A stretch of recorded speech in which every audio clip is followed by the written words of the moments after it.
Every club. Every day. The Global Sports Podcast Network.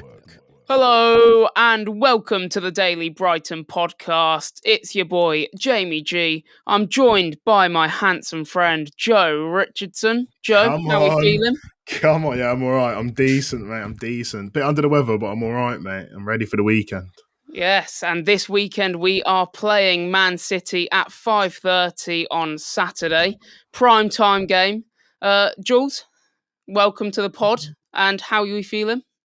Yeah, I feel good. I feel a lot better than City do at this moment in time. 3 losses on the bounce, but I back the boys to sort that out against you on Saturday. Yeah, and joining Jules, part of the Man City team is Lewis. Tough defeat against Sporting. Do you reckon you can bounce back, Lewis? Yeah, well, hopefully we really can bounce back. It's definitely needed, especially in my house anyway. It's needed. But yeah, how are you? Yeah, I can imagine in loads of Man City households, especially with like your age, kind of Lewis. I can imagine you haven't experienced this level of loss or for a while. This is 3 losses in a row for the first time since 2018, if I'm not wrong. No, 2021 City lost 3 times as well, yeah. Oh. To be fair, I've said it before, but I do remember the 8-1 against Middlesbrough in like 2008 or something. Okay. It's vaguely in the back of my mind. Bleak times. That's when they were starting to turn things around as well. Robinho might have been there. What has the last kind of month or last kind of couple of weeks been like as a City fan? I'll go to you first, Lewis. Well, it's just been a bit different. Normally, obviously, we're dominating games, which is what we obviously seen over the last the last 6 or 7 seasons. But it's different, not in terms of results. Obviously, we're second in the league and we're still doing well based on forms, 2 points off Liverpool. But it's the way we're playing, like we've said on our pod before. We don't look like we're going to beat teams. I mean, we played Southampton. We've only scraped a 1-0 against Southampton. That's unlike us. Mostly we're beating teams like that 5-6-0.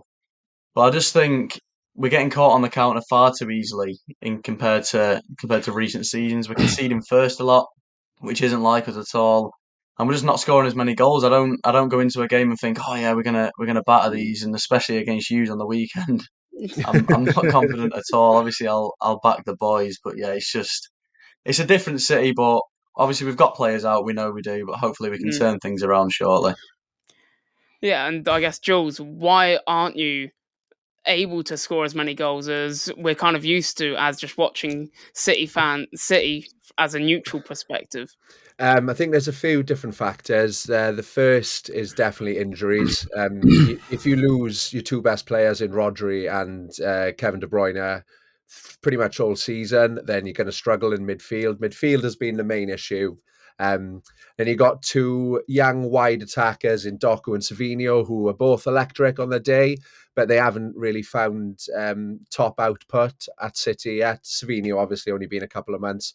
Looked the sharper of the 2 in my opinion, but need more goals from him. So, like in the past, there's players like Mahrez, Sterling, Sane. You know you're going to get double figures from them guys. Haven't seen that yet. And then you're relying on just Erling Haaland. After Haaland, the next top scorer for City in the league is with 3 goals, and that's Gvardiol and Kovacic. 2 players you would not have bet to score any this year, probably. Maybe Gvardiol, sure. But you don't want to rely on your left back to score goals all season, really. So there's been a lot of change, a lot of players in and out of the team, and vital ones at that as well. And like Lewis said, even the games the City have been winning, so I know it seems a bit maybe rich to complain 2 points off the Premier League and still in the top few positions in the Champions League. But even the games that were being won were dangerous, you know. There's been no blowouts. Only just beating Ipswich at home, only just beating Southampton at home. These are teams I expect other good teams to put 4 or 5 on throughout the season. So, yeah, quite tricky at the moment. Yeah, rumour has it, Joe. No Rodri, no party. It's not looking good, bruv. I'm not gonna lie. It's not looking good, bruv. Right. Pep needs Rodri. No, he looks weak without him. Do you know what? I saw something on Twitter today. Apparently, after Southampton, he said I can learn a lot from Russell Martin, and then they went and lost 3 on the bounce. So obviously, he learned a ton, mate. So obviously, he wasn't lying. But in all fairness, like I said this literally 2 seconds ago when we were recording. Like, you guys still look like you're like having loads of possession. And you also you're having loads of shots and creating chances, maybe not putting them away. But I just think in transition, teams so if you think about all the games you play, most teams are going to come and they're going to just sit in their box basically and just wait for a chance. That chance now, the chance of that actually happening in transition is so much higher without Rodri there. So I feel like it just gives teams confidence. And then I feel like what you'll find is one team's gone, they didn't look that great against Southampton. Let's give them a game, beat you. Then you go to Bournemouth, they go, let's give you a game, beat you. And then Sporting, to be honest, that Sporting could have been 5-5.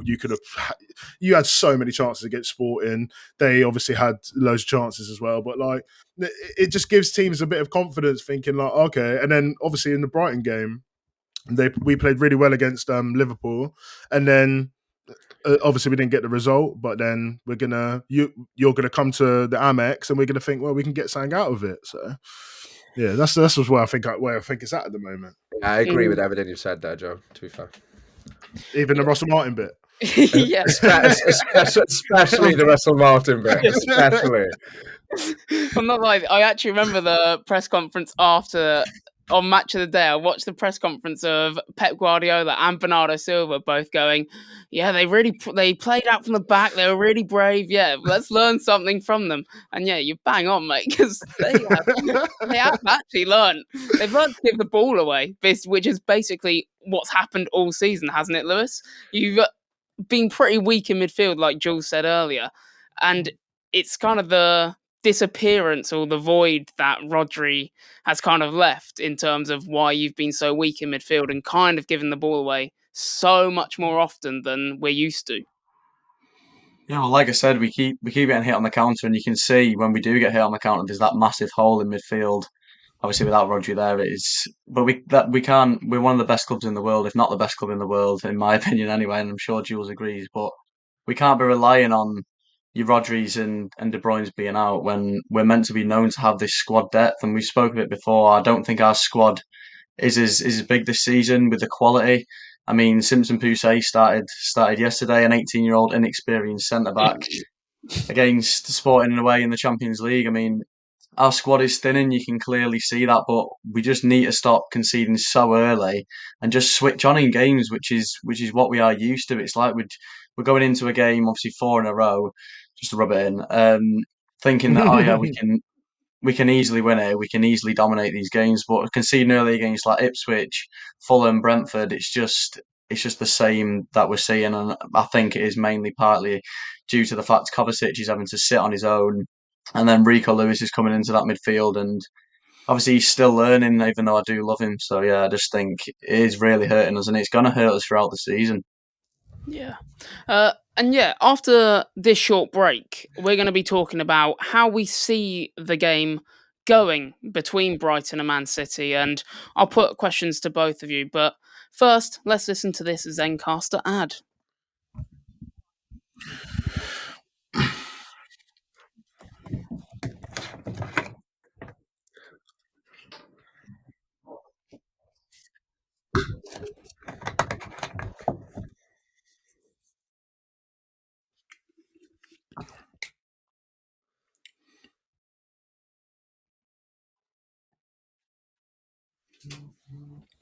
And we are back with the Daily Brighton and Man City podcast.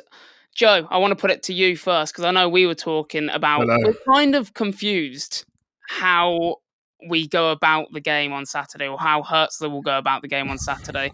Obviously, Bournemouth went at them, like fully pressing, real high intensity from basically minute one, and they got a win out of it. Other teams have gone there with the traditional approach to Pep's game, where they just sit back in rows of 4 and defend for their lives, and then just try and nick a goal, like kind of Newcastle did. How do you see Hertzler playing? I just think you have to look at it as like I feel like we could definitely swamp them out if we were to, especially the press that we deployed against Liverpool. But the only thing is that that's obviously such high risk, but the reward is so high as well. Whereas when we played Newcastle, we sat back and we literally just hit. It was a one long ball and then up to Ruta and then a pass through to Welbeck, done, goal. Then we just defended for the rest of the game. Mm-hmm. So we obviously could do both, but I just don't see at home. I personally wouldn't want to see us just sit back and just wait for them to eventually break us down, because all it would take is a Gavardio goal from outside the box or just off a set piece, just one header, and then what? You're going to be chasing the game, and then once you start chasing the game is when they're going to start picking you off. Is when once the space is open, up, then I mean, they're going to hurt you, aren't they? It's not that they don't have 20 first-team players injured, like as like an Arsenal would make you believe that they don't have any players. Yeah. Genuinely, they still have sick players everywhere. But like, it's just that you don't really want to sit in there like Arsenal did. I know they had 10 men, but like Arsenal did, you don't just want to sit in there and just wait for them to put you to the sword. I'd much rather see organised pressing. You don't have to do it all game, but go up there, bring the game to them, get a result, like get a goal, and then maybe you can then go back into your sort of formation or whatever you want to do. But I think that we need to press, especially how we did against Liverpool, because that was really good. Yeah, I feel if we do sit off them, it's kind of inevitable. Whichever team sits off City, I feel it's inevitable a goal will eventually come. And this season, it's come by way of either a John Stones header in like the dying minutes or a Josko Vardio massive worldy finish on the edge of the box. Even Kovacic have popped up with a couple on the edge of the box as well. So yeah, I'm with you. I kind of want to see us watch what Bournemouth did and take that approach. Yeah. Jules, how do you see the game going? I think if you look at the last 3 games that City have lost, all 3 teams have gone at City. They've pressed high. They've taken advantage of the lack of solidity in midfield, and I think created loads of chances through that. So yeah, I completely agree. I think if you sit off, then there's an area of inevitability that City will find a way, because I think that is how Pep tries to create every game state, to have basically all of the ball and the team defending outside the box. Hence why you wouldn't think this, but under Guardiola, no team has shot more outside the box than City, and it's by some distance as well. Guardiola, Kovacic, Kevin De Bruyne, Phil Foden, these are all players that regularly shoot from distance. So I wouldn't sit off. I'd get right in amongst it. There's players like Kevin De Bruyne who might be forced back. He came on for 5 minutes at the end of the Sporting game. You got to get into him. Phil Foden's not looked good in the Premier League as well. Kovacic looks pretty lightweight. Rico Lewis can look lightweight at times. Of course, these are all phenomenal footballers as well. But there is an issue at the moment, and you guys could be the first team to ever cement 4 losses in a row for Pep Guardiola, which would be quite some achievement. And you're playing well. I think you're definitely up for it, but I would be very surprised if we didn't see City coming back very strong here, because this is a wounded beast. You don't win 6 out of 7 Premier Leagues and you throw a treble in there as well, unless the whole squad has got that hunger. And yeah, I have a feeling that you might be on the end of it come Saturday evening. By the way, I just have to point out the subtle just name drop / accolade drop that you've done there. Just a little treble in there as well. I mean, rub it in a bit more. We haven't won a trophy for a while. So if you ever win a trophy, mate, let's say a treble, sorry, then you'll definitely bring it up whenever. Trust me. whenever possible. Never fails. Just bring that up. Lewis, one thing I want to know is, do teams, because I think this season, probably more so, I guess under De Zerbi as well, but do teams actually fear coming to the Amex? And I mean, you've played Bournemouth, which is also a South Coast team, lost to them. You're staying down the South Coast. Is Brighton actually an intimidating place to go nowadays?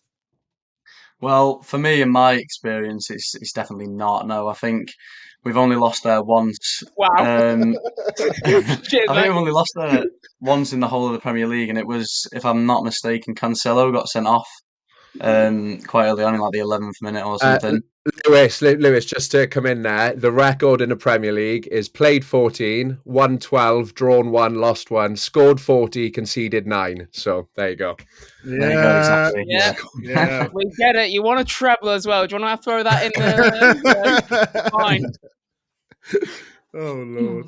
Yeah, but anyway, yeah, like Jules has said, that's why I don't fear it. But this weekend, I think is probably the time when I fear going to the Amex the most. I mean, of late we have been following the suit of Arsenal. I mean, losing at Bournemouth, obviously you drew with Arsenal at the Emirates as well. Maybe a draw's on the cards. But like Jules was saying, 3 in a row with City, we can't lose forever. There's got to be a win on the cards sooner rather than later, and hopefully it is on the weekend.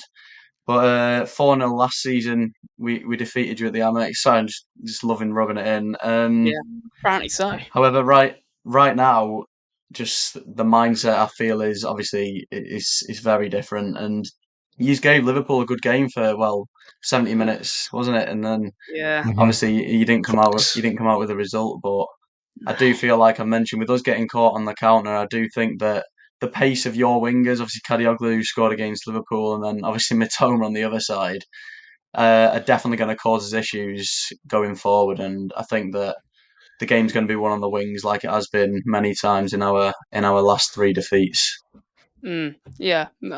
Well, all I heard from that, I ignored every part of that. I don't know about you, Joe, but all I heard was this could be the day that we actually get points against City. There's like a tinge of fear in there. Yeah. The rest of it ignored, especially when he just brought up last season's result. Didn't need to know that. All right. Well, you guys know what it's like to lose 3 in a row, surely. Yep. And on that note, we are going to go to our second ad with me.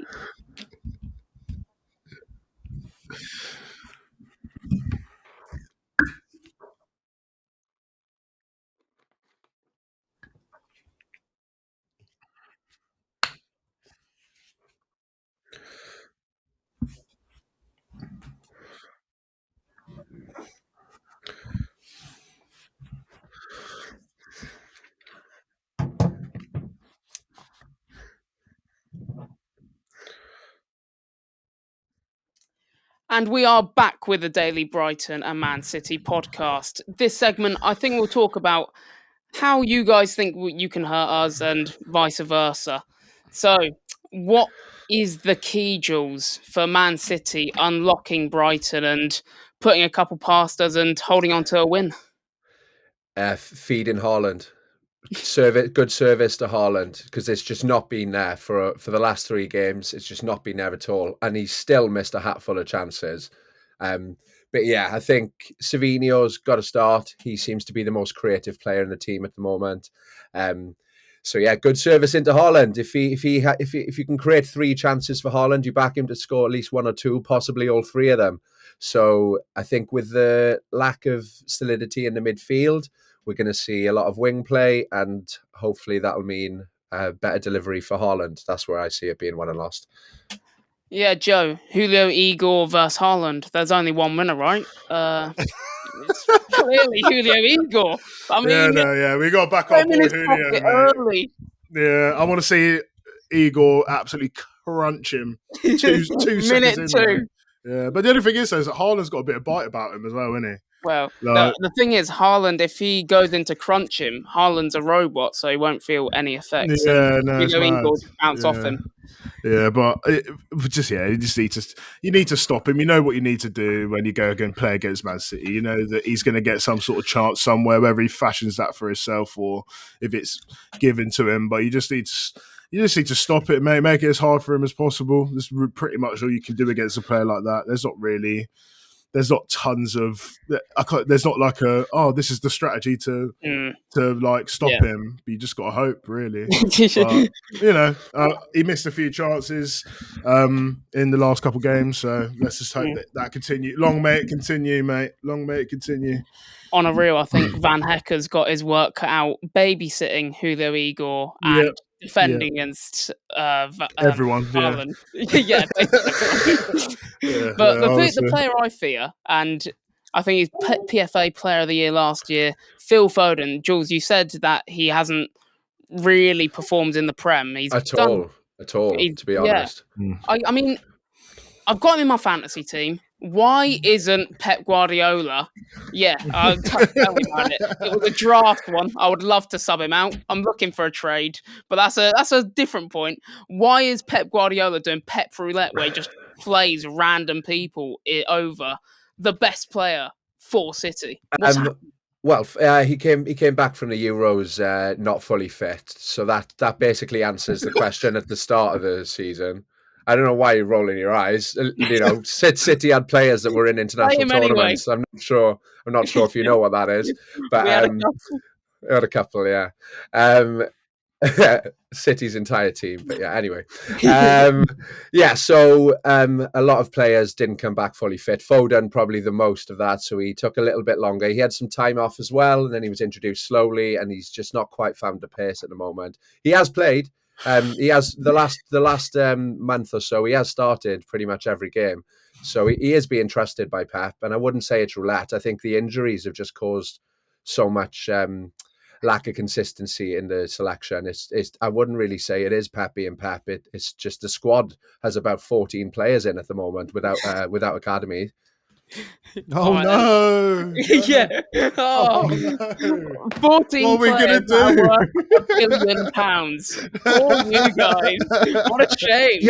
You have a squad of like 50 players, right? That's just for good scouting, though. That's great scouting. Yeah. I mean, our starting centre mids against Liverpool were Jack Hinchelwood, who's from the academy, and Ayari, who's 800k. I mean, there's no better scouting than a guy from Sweden who cost 800k from Gothenburg. I don't know what our scouts are doing in Gothenburg. They're on there for a holiday. Come back with Ayari, who's going to probably start against you guys. Fear the man Yasin is what I'm not gonna lie. I'm not buying this Foden stuff, mate, because he was ponying the Euros, mate. What's he injured from, mate?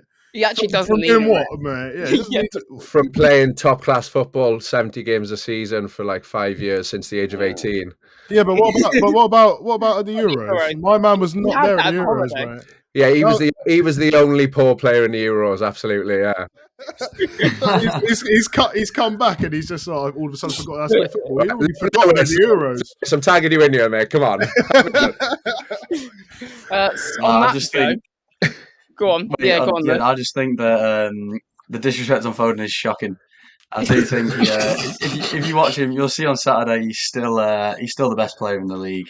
So yeah, we'll find out. He's not even the best player at Man City, mate. Yeah, you literally have the best player in the world at your club as well. Yeah. I feel like until the next PFA winner is announced, it's fair to call him the best player in the league, right? Yeah, do you know exactly. what I mean? How? Because he's the current winner of the Best Player in the League award. Yeah, but you have the best player in the world at your club. Yeah, that's true, actually. Who isn't in the squad and won't be all season. Oh, you're saying Rodri? Yeah, of course, yeah. Is he not? Yeah, he's injured. Yeah, but he's the best player in the world. Yeah, but he's not going to play against Hughes. Yeah, I know, of course. Yeah, but I'm just saying, like, if Phil Foden's not the best player in the Premier League, like he is obviously. If you want to give him that thing, but you also have the best player in the world. Well, if you want me to slowly say this or break it down for you guys, that's fine. But the Ballon d'Or is about all football, including international and Champions League and stuff. Whereas the Premier League Player of the Year just means the Premier League. But you're saying it like Rodri doesn't play for Man City in the Premier League. He plays differently. But like, you're being intentionally facetious now. Come on. I don't even know what that word means, so we'll move on. I'll tell you what. Do you know who isn't close to being Man City's best player anymore? Or probably never was, sorry, and is having an absolute stinker of a year. And maybe you can prove me wrong or argue this with me, but Kyle Walker, good God, that guy's come back from the Euros. I'll tell you someone who needs a holiday and some rest after the Euros. It's him. He has been woeful. No arguments there. Bodied by Adama Traore and outpaced, and then a Semenyo last week was cooking. Yeah. Yeah, He was. I That's think it. that Yeah. Yeah. I think Cheers. Walker's he's spending too much time in clubs, I think, lately because his pace is gone and he looks like he's completely past it, in my opinion. But another I'm glad one, I was actually right then. All right. I Yeah. was expecting some bite back, to be fair. I think he's been past it for a couple of years, really, but he's such a good athlete that, Yeah. his recovery defending is phenomenal, but even that it looks to have gone now. So then you're just left with a fullback who's not that good on the ball, who isn't really that good defensively, and you're like, what is he offering the team at this point? I know he's a leader, but on the pitch, Rico Lewis is 5 times the player he is. I was just about to Yeah. ask if you think Rico Lewis is better because I really like Rico Oh, Lewis. fine, Yeah, at the moment, yeah, especially on the ball. Yeah. And we'll probably go back to how this conversation all started is how you guys can hurt us, and now, Joe, how can we hurt them? To Who be are honest, the I reckon pace on the wings and just getting stuck in the midfield, mate. They have a couple players in there who probably can't believe their luck that they're starting games for Man City this season. Matthias Nunes must be thinking, "What is going on, mate? I thought I was here to just chill and get money on the bench." Starting left winger now. Yeah, I know, mate. It's outrageous. He generally can't believe it. No one can, mate. So I just reckon you got to get into him, mate. It's just the way. I don't want to see sitting back. It's not good to watch, is it? Really, and it's also not hurts the ball either. No, it's not hurts of the ball really. Apart from Newcastle, which is so random, but that was a one-off random. Yeah, one-off random part of the bus, but yeah, we just need to get at him, exploit the space on the wings, and just take the game to him. I think really, and then see what happens. Yeah, I feel like it's a bit of a different one, or I feel like our forward players are a bit different to what City have experienced, especially in the last couple. Like Gyökeres couldn't be more different than Danny Welbeck, and then also Evan Nilsson is a bit different to both, and Semenyo running in behind. I reckon what I will actually see, and come back to me when this actually happens, is Danny Welbeck sitting deep, dropping deep, and then just knocking balls to like an on-running Mitoma down the line. Yeah. And that's what I like. And then Mitoma just running direct, just being as direct as possible, taking it to whoever your right back will be that day. If it is Kyle Walker, if it is, I think that's the way. I agree. I think you'll find a lot of space in behind because City ain't going to change their high line. That's never going to happen ever. So that where there will be opportunities. I think if you just play the extra pass in midfield to bait the press, the same way Sporting did, and I think you can get loads of joy. Yeah. And do you reckon this is actually a game 4? I know we say it every week, and he's not played for a while, Joe. Is this a game 4 Minter with his pace in behind? I think if he's fit, then yeah. But the only thing about Minter is that he's just got awful decision making, and in games like this where you need to be clinical, do you really want Guardiola up against Guardiola as well? He'd be, wouldn't he? Yeah. And Gvardiol's actually an accomplished defender as well. I know that he obviously scores these goals, but he's actually generally a really good defender as well. So he's twice his size as well. Minter's quite slim, and he's got pace, but I reckon he could get shrugged off the ball. Gvardiol's no slouch either, to be fair to him. So maybe it depends if he's fit. I'm not sure we'd risk him straight away, but bringing him off the bench, with tired legs could be the way to go. Yeah, 100%. But I think slipping balls through, and potentially just playing direct football, running at them, and then slipping balls through. Because I think you've been caught out by everyone. Anthony Gordon with the pen. To be fair, I was just thinking of examples. Anthony Gordon winning the pen for Newcastle. I was never a pen, by the way. I was never a pen. Oh, right. Hey, that's for you to debate with the Newcastle lads. So I won't get in the front of that attack. I was making it clear. But what are everyone's score predictions? Lewis, we'll start with you. I'll probably say like a 1-1 or 2-2 sort of game. Plenty of goals, I think. Obviously, with both sides being quite attacking, but I just don't see us keeping a clean sheet again. We've only kept 2 all season. I don't see it changing on Saturday. I really don't, especially with like the threat that Jules has said, but you have on the wings with the pace and the weakness in our team at the minute. I mean, another one except Kyle Walker is Ilkay Gundogan hasn't woke up yet, and he's still not performing to the standard he was at Barca in the Euros or when he was previously at City 2-3 years ago. So yeah, I'd probably say a high scoring draw. Yeah. Jules, we'll throw it to you. I was going to also say high scoring draw, but I will have one of us has got to have more faith in City. So the losing run will be finished, and City will win 3-2 because there's got to be goals in this game. City can't keep a clean sheet, and you guys score lots of goals. So I think 3-2 City, but it could go either way, to be honest. By the sounds of what Jules has just said, City concede lots of goals, and we concede lots of goals, and we score a lot. Joe, it's going to be 5-0 us, right? Well, I'm going to obviously change my prediction. I always do it. I'm going to go 3-2 because that's basically what I predict on every crossover, and I've got it right once. So we're going to keep that. We're going to keep that going. So 3-2 Brighton. I'm also going to be a delusional, optimistic Brighton fan and go 2-1 Brighton. We're going to make it 4 losses in a row. And that is our predictions. We'd love to hear yours down in the comments. Go over to our socials as well. Give us some abuse. Give the Man City lads some abuse. They haven't had a lot of it over the couple of years, you know. I mean, they've had a lot of good times. But now is the time where you can really just throw in some digs. Kick us while we're down type thing. Yeah. You've got it. Absolutely. Also, go listen to the Daily Manchester City podcast as well. Exactly. Perfect. And on that note, it's time to end. Thank you both, Jules and Lewis, for joining us. Joe, as always, pleasure to listen to you and talk to you again. And that is... Chill out there, brother. Yeah. Let's wrap it up.